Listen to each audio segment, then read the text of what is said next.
लेकिन अब 10% तो किस अमाउंट पे वो नहीं पता, अपन यहाँ पे लिख देती हैं 10,000, फिर कॉमा लगा के आप लिख देंगे यहाँ पे टी और डी लिख देते हैं, मैंने ट्रेड डिस्काउंट कितना था 10%। तो आप समझ जाएंगे कि 10,000 रुपए का आपका माल था जिसपे आपने 10% कितना लगाया था, व्यापारिक बट्टा 10%, तो कितने का आया है आपका यहाँ पे 9,000। और एंटर करके इसको सेव कर देंगे, पेज अप करते हैं, ये आपकी एंट्री हो जाएगी। कौन से व्यापारिक बट्टा जब आप लगाते हैं तो ये एंट्री में शो नहीं हुआ। अब आपका यहाँ पे आता है नगद बट्टा, मतलब कैश डिस्काउंट। कैश डिस्काउंट को अपन एंट्री में शो कराते हैं, कैसे, वाउचर एंट्री करते हैं अपन, एंटर। आप माल खरीद रहे हैं, वो नगद ही ले रहे हैं अपन, अभी उधार वाले नहीं कर रहे, माल खरीद रहे हैं आप, तो टू में क्या आएगा कैश। अब आपने अपन कैलकुलेशन अपन यही रहने देती हैं, 10,000 का ही माल है, 10,000 का माल खरीदा है जिसपे आपका 10% है नगद बट्टा, मतलब कैश डिस्काउंट, तो कितना आएगा 9,000। अब आप सामने वाले को कितने रुपए देंगे 9,000, तो कैश में कितना आ जाएगा 9,000, एंटर। और बाय में परचेज, परचेज का अमाउंट कितना रहेगा 10,000, क्योंकि अपन इसको एंट्री में शो कराते हैं। जैसे 10,000 लिख के आप एंटर करेंगे तो ऑटोमेटिक 2 आ जाएगा यहाँ पे आपका। और एक बात आप हमेशा याद रखना कि डिस्काउंट कहाँ पे लिखें। अब आपको पता नहीं रहता, सबसे अच्छा इजी तरीका होता है कि डिस्काउंट को याद रखने के लिए, कि जब भी आप कैश डिस्काउंट लगाते हैं या देते हैं या मिलता है आपको कैश डिस्काउंट, कैश डिस्काउंट हमेशा कैश के साथ ही आता है।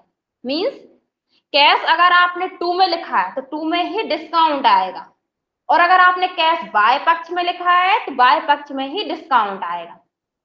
अभी आप देख रहे हैं टू में अपन ने कैश लिखा है, तो यहाँ पे क्या आएगा आपका टू में ही डिस्काउंट आएगा, पर डिस्काउंट का अभी लेजर नहीं बना, तो अल्टर प्लस सी से क्या करेंगे अपन यहाँ पर लेजर बना लेंगे, डिस्काउंट अकाउंट, एंड अभी एंटर में कहां जाएगा इनडायरेक्ट इनकम में। क्यों, क्योंकि आपको सिर्फ रुपए बच जाएंगे तो इनकम हो जाएगी आपकी। अगर डिस्काउंट नहीं देता तो फिर आपके पास से चले जाते रुपए पूरे। तो अपन यहाँ पे इनडायरेक्ट इनकम में करते हैं इसको, आई प्रेस करेंगे आप, तो यहाँ पे आप देखेंगे इनकम डायरेक्ट, इनकम इनडायरेक्ट, फिर यहाँ पे इनडायरेक्ट एक्सपेंसेस, इनडायरेक्ट इनकम, दोनों है, आप कोई सा भी यहाँ पे ले सकते हैं। तो अपन यहाँ पे इनडायरेक्ट इनकम ले लेते हैं, ठीक है। एंड अगर इसको सेव करते हैं तो देखिए 1,000 रुपए इसमें ऑटोमेटिक आ जाएगा आपका। तो ये एंट्री आप इसमें भी नरेशन लिख देंगे,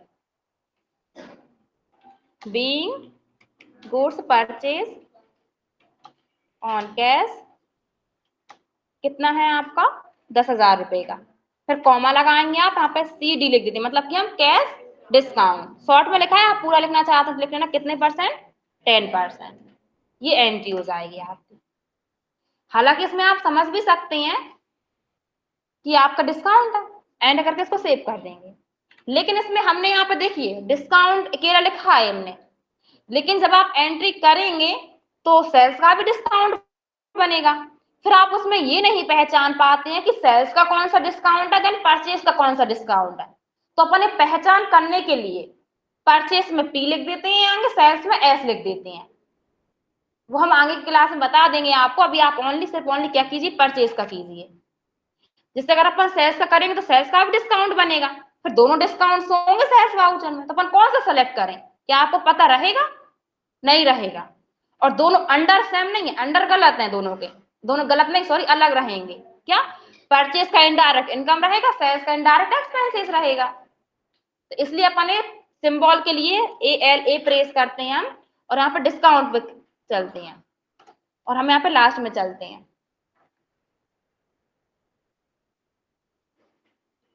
यहाँ पे अपन क्या करते हैं पी लिख देते हैं, जिससे कि अपन पता रहेगा कि आपका ये क्या हुआ है लेजर परचेज का है, तो पी लिख दिया, और अपन नेक्स्ट बनाएंगे उसमें एस लिख देंगे अपन, तो सेल्स का हो जाएगा वो। ठीक, तो आ जाएंगे आप सभी को। चलिए क्वेश्चन नोट कर लीजिए आप।